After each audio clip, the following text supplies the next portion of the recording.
नमस्कार दर्शक मित्रों, दिव्य भारत न्यूज़ चैनल में आप सबका स्वागत है। दोस्तों, आज हमारे स्टूडियो के मेहमान बनी है श्रद्धा राजपूत, जो डिबेट्स पैनलिस्ट भी है। और देखते हैं वो और क्या क्या एक्टिविटी करती है, क्योंकि भाजपा में भी काफ़ी उन्हें सेवाएं प्रदान की है।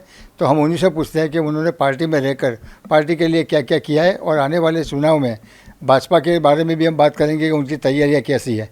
श्रद्धा जी, दिव्य भारत न्यूज़ चैनल में आपका स्वागत है।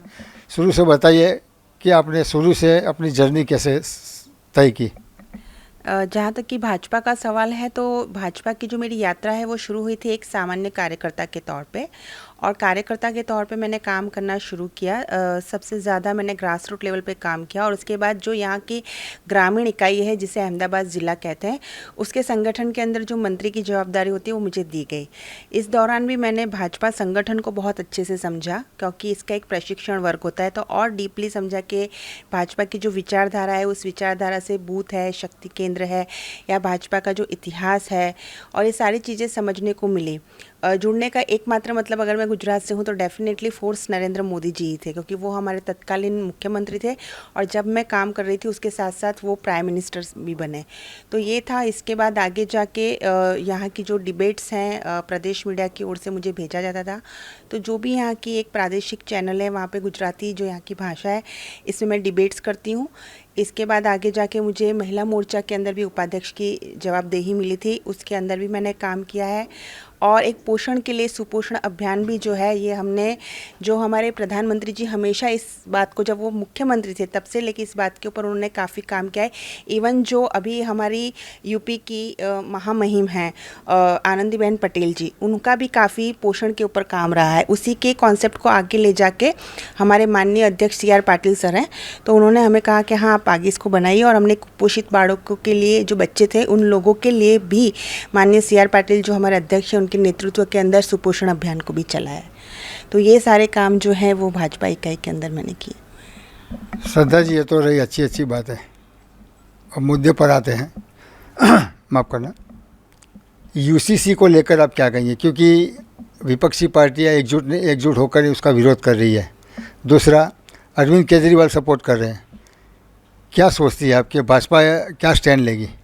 देखिए, यूनिफॉर्म सिविल कोड जो भारतीय जनता पार्टी की जो पॉलिटिकल एस्पिरेशन बोली जाती है, इसमें जब, क्योंकि हमारी एक पार्टी है, जब 1980 में ये पार्टी आई थी तो लंबे समय तक हम इस देश के अंदर विपक्ष रहे, और विपक्ष का भी एक मजबूत आवाज़ रहे। तब तो हमारे पास सरकार नहीं थी, तो हमारे पास जो हमारा पॉलिटिकल एस्पिरेशन था उसके अंदर 3 जो मेन पॉइंट्स थे। उसके अंदर एक ऐसा था कि जहाँ हुए बलिदान मुखर्जी, वो कश्मीर हमारा है, धारा 370 और 35A को दूर करनी है। उसके बाद श्री राम जो हमारे आराध्य, हमारे प्रभु हैं, उनके मंदिर का निर्माण करना है। और यूनिफॉर्म सिविल कोड हमारे पॉलिटिकल एस्पिरेशन में था, क्योंकि जो इस देश के, अगर आप इसके देश की कॉन्स्टिट्यूशन को बिलीव करते हैं, संविधान को बिलीव करते हैं, तो आर्टिकल 44 ने भी समानता का अधिकार दिया हुआ है। और जिस तरह से श्यामा प्रसाद मुखर्जी ने कहा है कि एक देश में 2 निशान, 2 विधान, 2 प्रधान नहीं चलेंगे, तो इस देश के अंदर सभी भारतीयों के लिए समान कानून होने चाहिए, समान उनके अधिकार होने चाहिए, चाहे वो महिला हो या पुरुष हो। और इवन गोवा के अंदर तो UCC पहले से है। और जो विपक्षी पार्टियां हैं, मुझे पता नहीं चलता कि इन्हें प्रॉब्लम किस जगह से है, क्योंकि स्वतंत्र भारत के अंदर अगर आप देखिए तो राजनीति मुद्दों पर नहीं हुई है, राजनीति तुष्टीकरण पे हुई है। राजनीति इस तरीके से हुई है कि वोट बैंक की पॉलिटिक्स हुई है। और दुख की बात मैं ये कहना चाहूँगी कि किसी जाति, समुदाय या किसी वर्ग को शोषित और वंचित रख के उन्हें वोट बैंक कहना ही बहुत बड़ा अपमान है। ये लोकतंत्र है, ये जनतंत्र है, जनों का समुदाय है। आप कैसे किसी व्यक्ति, समुदाय या किसी धर्म को अपना वोट बैंक कह सकते हैं? ये हमेशा कांग्रेस और प्रांतीय पार्टियों ने किया है, लोगों को शोषण किया है, लोगों को वंचित रखा है। और आज हम समानता की जब बात कहते हैं तो कांग्रेस को समझना चाहिए कि साहबानो केस था, उसके अंदर क्या हुआ। उसके बाद जब हम मुस्लिम महिलाओं की समानता की बात करते हैं तो हमने इंस्टेंट ट्रिपल तलाक, उसके अगेंस्ट में प्रावधान लाया है, बिल लाया है, उससे मुस्लिम महिलाओं को फ़ायदा है। तो मुझे लगता है कि UCC है ये समानता का अधिकार सभी महिला, पुरुष, सभी वर्ग के लोगों के लिए, और ये होना चाहिए। लेकिन कांग्रेस कहती है UCC को लेकर मुसलमान को कोई नुकसान नहीं है, लेकिन आदिवासी समाज को ज़्यादा नुकसान है। कैसे? देखिए, कांग्रेस को यही है ना, उन्होंने तुष्टीकरण की राजनीति की, उन्होंने मुसलमानों की कब भलाई की है। आदरणीय प्रधानमंत्री नरेंद्र मोदी जी कहते हैं कि मुसलमानों के एक हाथ में कुरान होना चाहिए, एक हाथ में कंप्यूटर होना चाहिए। क्यों नहीं होना चाहिए? क्यों मुस्लिम समुदाय के जो बच्चे हैं वो चार्टर्ड अकाउंटेंट, वो MBBS doctor, Ayurvedic doctor, homeopathic doctor, engineer, CA ये सब क्यों नहीं बन सकते हैं? उनको समानता के अधिकारों से क्यों वंचित रखा जाता है? मैं आपको यही तो कह रही हूँ कि कांग्रेस ने अपनी राजनीति ही तुष्टीकरण से की है कि एक लंबे समय तक उन्होंने लोगों को अनपढ़ रखा है, शोषित रखा है, वंचित रखा है, उनको उनके जो सोचने का मूलभूत अधिकार है वही नहीं दिया और अपनी वोट बैंक की तरह ट्रीट किया है।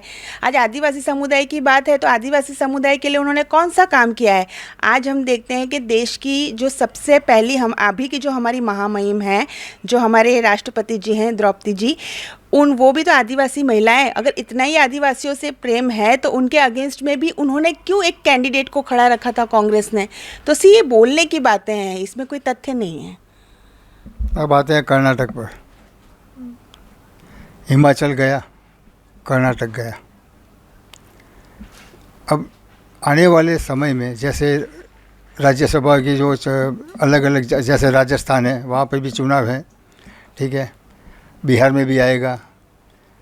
सवाल ये है कि कर्नाटक में इतनी करारी हार मिलने के बाद भाजपा का अगला स्टैंड क्या होगा, जैसे कि राजस्थान हासिल कर सके।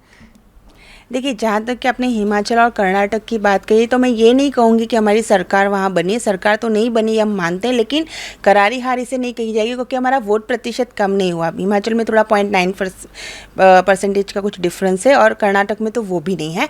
डेफिनेटली जो बातें हमें लोगों तक वहाँ पहुँचानी थी उसमें शायद हम कहीं चूके होंगे, लेकिन हमारा जो जनाधार है, जो विचारधारा को हमें जो लोग समर्थन हिमाचल में और कर्नाटक में कर रहे हैं वो उतने प्रतिशत लोग तो कर ही रहे हैं।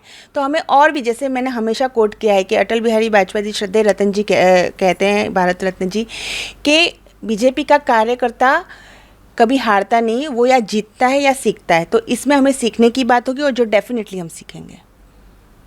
इसमें कोई शक नहीं है कि कर्नाटक के चुनाव में भी मोदी जी की जो लोकप्रियता है वो कम नहीं हुई है। वोट शेयर उतना ही हो जाए जितना पहले था, शायद बढ़ा है, लेकिन हार हार होती है, जीत जीत होती है। दूसरा, कांग्रेस ने ये भी कहा है कि इन लोगों ने हिंदू मुसलमान तो बहुत किया भाजपा ने कर्नाटक के चुनाव में, बजरंग बली है, लेकिन फिर भी देखो जनता ने हमें अली भी दिया और बली भी दिया, दोनों ने हम पे मेहरबानियाँ की, आशीर्वाद बरसाए और भाजपा रहेगी। देखिए, कांग्रेस का कैसा है, मुझे तो उनका आज तक जो धर्म का एजेंडा है, धर्म का एंगल ही समझ में नहीं आता। वो कब सॉफ्ट हिंदुत्व को ले लेते हैं, कब वो अपने ओवरकोट के ऊपर जनोई पहन लेते हैं राहुल गांधी जी, मुझे ये समझ में नहीं आता। और दूसरी चीज़, उन्हीं के वकील में और इन्हीं के कार्यकाल में राम सेतु काल्पनिक है, ऐसी एफिडेविट उन्होंने के ही वकील कपिल सिब्बल जी ने सुप्रीम कोर्ट में दायर की थी। तो वो श्री राम और हनुमान जी के बारे में तो हमें ना ही सिखाए, क्योंकि वो कांग्रेस की कभी एस्पिरेशन रही नहीं। कांग्रेस ने हमेशा तुष्टीकरण की राजनीति की है। मैंने क्या कहा कि वो अपनी कर्नाटक में सरकार चलाकर तो दिखाए कि अच्छे से उन्होंने चलाई कि नहीं चलाई, वो हिमाचल में ठीक से मुद्दों पे काम करके दिखाए। ऐसे कुछ नहीं होता है कहने से। भगवान श्री राम इस देश के आराध्य देव हैं, सभी के लिए प्रभु श्री राम हैं। हम सॉफ्ट हिंदुत्व का एजेंडा लेके नहीं चलते हैं कि जब चुनाव आएगा तब मंदिरों में जाएंगे, जब चुनाव आएगा तब कोर्ट पे जनेऊ दिखाएंगे। ये सब कुछ हमारी पार्टी, जो भारतीय जनता पार्टी है, वो नहीं कहती। धर्मनिरपेक्षता की जो बातें कांग्रेस कहती है और बिन सांप्रदायिकता, धर्मनिरपेक्षता के नाम पे जो उन्होंने 17 सालों तक लोगों को लड़ाया है, लोगों को वोट बैंक बनाया है, लोगों को डिवाइड एंड रूल किया है, क्योंकि वो अंग्रेजों की मानसिकता वाली पार्टी है, गुलामी की मानसिकता वाली पार्टी है। तो उससे हमें फ़िलहाल तो कुछ सीखने की ज़रूरत नहीं है। लोकसभा का चुनाव आने वाला है। गुजरात में 26 सीटें हैं, राजस्थान में भी 26। ये दोनों राज्य ऐसे हैं भाजपा के लिए जो लोकसभा में काफ़ी अच्छा परफॉर्मेंस करती आई है। इस बार आने वाले 2024 के चुनाव में आपको क्या लगता है, कुछ इधर उधर हो सकता है, ऊपर नीचे?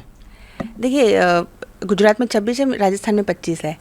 मैं आपको यही कहना चाहती हूँ कि जब 2019 का चुनाव हुआ था उसके पहले भी राजस्थान, छत्तीसगढ़ और राजस्थान, छत्तीसगढ़ और एक और राज्य जिसका भी इलेक्शन आएगा, वो सारे इलेक्शंस आए थे और हमने मध्य प्रदेश, हाँ, राजस्थान, छत्तीसगढ़ और मध्य प्रदेश, हमने उस 2019 के चुनाव में वो तीनों के तीनों हमारी पार्टी उस वक्त में जीत नहीं सकी थी। और उसके बाद में 2019 आया था और कांग्रेस चिल्ला रही थी कि देखा राजस्थान, मध्य प्रदेश है, छत्तीसगढ़ जैसे राज्य, हार्ट हिंदी बेल्ट चला गया है।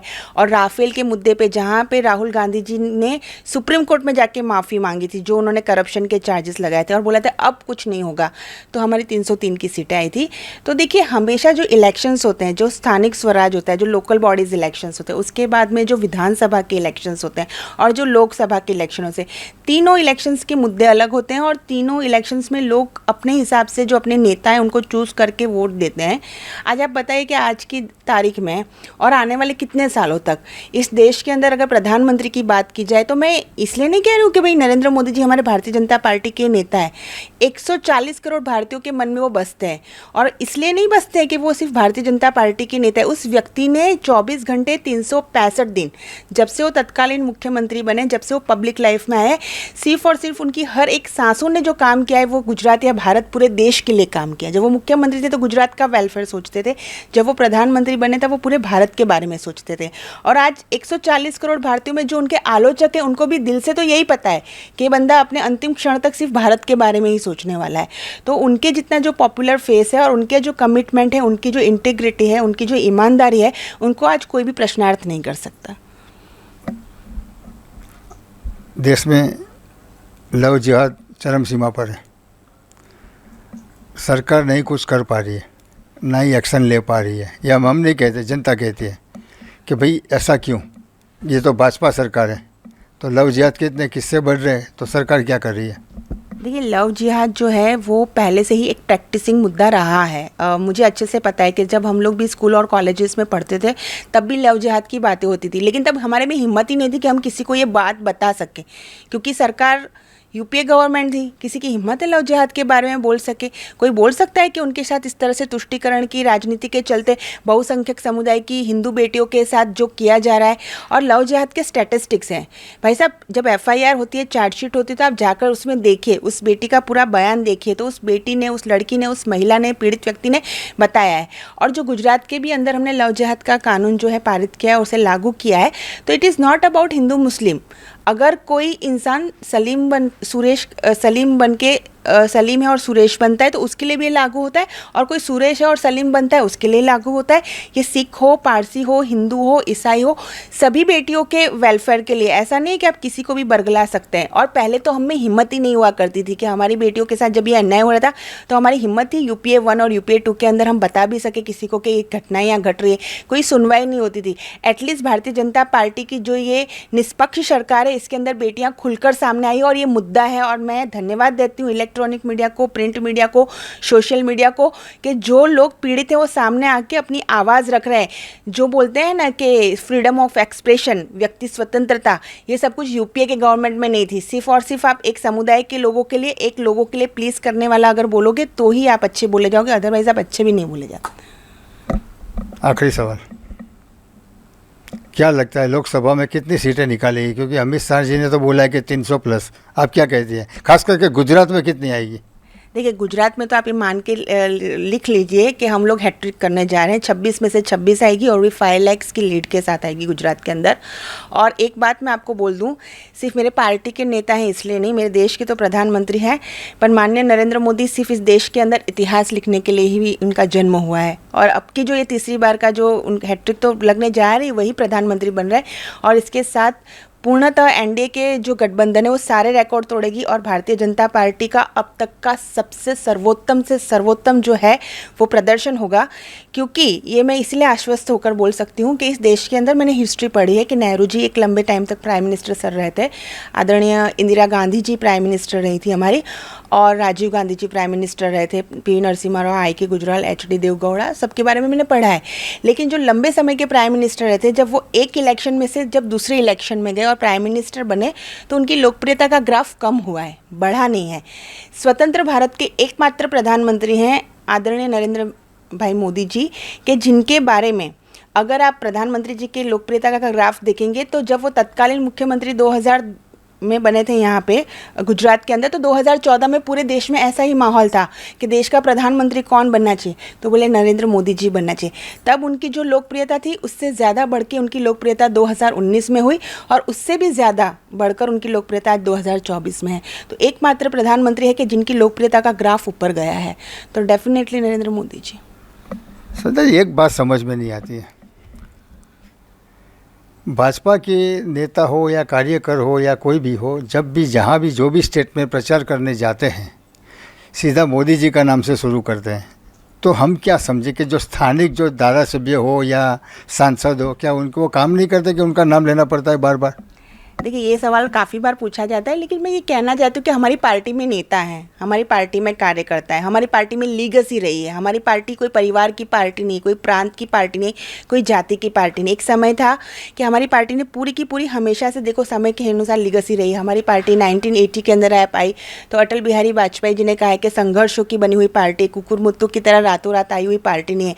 आदरणीय आप अडवाणी जी को देख लीजिए, उसके बाद प्रमोद महाजन जी है या वसुंधरा राजे सिंधिया है या शिवराज जी हैं, ये जितने भी हमारे मनोहर पारिकर जी हैं, अरुण जेटली जी हैं, स्वर्गीय सुषमा स्वराज जी हैं, पूरी की पूरी लीगेसी जो है वो भारतीय जनता पार्टी में हुई है। अभी भी हमारे सारे चीफ मिनिस्टर ने बहुत ही अच्छा काम कर रहे हैं। यहाँ पे जो हमारे माननीय मुख्यमंत्री भूपेंद्र भाई पटेल जी हैं, सभी लोग बहुत अच्छा काम कर रहे हैं। लेकिन क्या है, मैं फिर से आदरणीय सुषमा स्वराज जी, स्वर्गीय सुषमा स्वराज जी को कोट करना चाहती हूँ कि अध्यक्ष जी उन्होंने कहा है कि सब लोग कहते हैं कि आप लोग मार्केटिंग बहुत करते हैं, लेकिन मार्केटिंग तभी अच्छी हो सकती है जब किसी की प्रोडक्ट अच्छी हो। तो प्रोडक्ट तो नहीं बोलेंगे, लेकिन हाँ, हमारे पास नेता इतने बहुत ही अच्छे हैं कि जिन्होंने काम ही इतना अच्छा किया और वो हमारे नेता हैं, तो डेफिनेटली उनका फेस इतना सबसे ज़्यादा पॉपुलर है। तो चाहे देश का इलेक्शन हो या राज्यों का इलेक्शन हो, और हमारे पास नेता हैं, नेताओं की कमी नहीं है, कार्यकर्ताओं की कमी नहीं है। अगर अगली किसी पार्टी के पास, क्योंकि वो एक परिवार में से आ रही है, तो सिर्फ उनके परिवार के लोग हैं या प्रांतीय पार्टी, अभी अगर मान लो कि आप यूपी की बात कर लो, तो नेताजी थे, तो नेताजी के बाद अखिलेश यादव जी आएंगे, फिर अखिलेश यादव जी के बाद पता नहीं तो उनके बच्चे ही आने वाले हैं, लालू प्रसाद यादव जी के भी बच्चे ही आने वाले हैं। फिर लोगों को क्या है, मतलब हमारी पार्टी में ऐसा नहीं है। तो डेफिनेटली अगर हमारे नेता हैं तो नेतृत्व है, तो हम उन्हीं की बात करेंगे। आजकल अरविंद केजरीवाल कुछ थोड़े थोड़े मेहरबान होने लगे हैं भाजपा पे, वो आप भी जानती है। तो क्या जनता ये समझे कि कुछ तो होने वाला है लोकसभा में? क्या लगता है कि अरविंद केजरीवाल जी की तो मुझे कोई कमेंट ही नहीं करना है उनकी राजनीति के ऊपर। जिन्होंने राजनीति में जब वो आए थे तो एक मूवमेंट के थ्रू आए थे और उन्होंने बहुत कस्में खाई थी कि अब मैं ये नहीं करूँगा, मैं कांग्रेस का साथ नहीं लूँगा। फिर कांग्रेस का साथ लेके पहली बार वो मुख्यमंत्री भी बने। अभी भी जो आप देखते हैं कि विपक्ष का जो महाठगबंधन, मैं कहती हूँ गठबंधन नहीं ठगबंधन, तो इसमें इनकी किसी की विचारधाराएँ तो सेम नहीं है। लेकिन सभी लोग क्यों इकट्ठे हुए थे पटना में, या उसके पहले 2019 में भी एक जगह पर इकट्ठे होकर सबने हाथ वाथ ऊपर किए थे। ये लोग एक दूसरे का फेस नहीं देखना चाहते, इन सबकी विचारधारा एक दूसरे से अलग अलग हैं। तो अब ये लोगों का मोटिव एक ही है कि किसी भी तरह जो प्राइम मिनिस्टर है नरेंद्र मोदी जी, उन्हें कितना उनको निजी उन पे हमले किए जाए या उन्हें नुकसान पहुंचाया जाए, उनकी निजी छवि को कितना धूमिल किया जाए, या वो प्रधानमंत्री ना बने उसके जितने भी बोलते हैं ना, जितने भी मैं बोलती हूँ षड्यंत्र रचे जाए, वो सब कुछ उन्होंने किए हैं। लेकिन ये कोई षड्यंत्र नहीं है, क्योंकि लोकतंत्र है, 140 करोड़ भारतीय देख रहे हैं कि क्या सही है क्या गलत है। तो इस हिसाब से जनाधार के हिसाब से प्राइम मिनिस्टर बनेंगे। और अरविंद केजरीवाल जी का क्या है, खुली आंखों से सपने देखने का अधिकार तो हर किसी को है। शंकर सिंह वाघेला अभी आनंदीबेन पटेल के पास पहुंच गए, तो मीडिया में और सोशल मीडिया में हुआ हल्ला बोल हो गया कि भैया शंकर सिंह वाघेला वहाँ कैसे पहुंच गए, क्या इनका भी कुछ रोल रहेगा कि नहीं? तो शंकर सिंह बापू बहुत सीनियर है, मैं तो कोई कमेंट भी उन पे नहीं कर सकती, मैं बहुत जूनियर हूँ। लेकिन हाँ, इतना ज़रूर कह सकती हूँ कि ये उनकी जो भेंट होती है, कहीं दूसरे राज्य में जाते हैं, डेफिनेटली वो सभी एक ही राज्य से रहे हैं, तो महामहिम हमारी गुजरात की ही हैं और वो भी गुजरात के हैं, तो ये मिलने गए होंगे, वेल विश करने गए होंगे, डेफिनेटली जाना चाहिए, कोई गलत बात। Thank you Shraddha ji. दोस्तों, ये थी श्रद्धा राजपूत, बेबाकी से बोलती है, जब भी बोलती है, चाहे लव जिहाद के बारे में, यूसीसी हो, कोई भी मुद्दा हो, वो तैयार रहती है और बेबाक बोलती है, क्योंकि बेबाक बोलती है तभी ये फेमस है।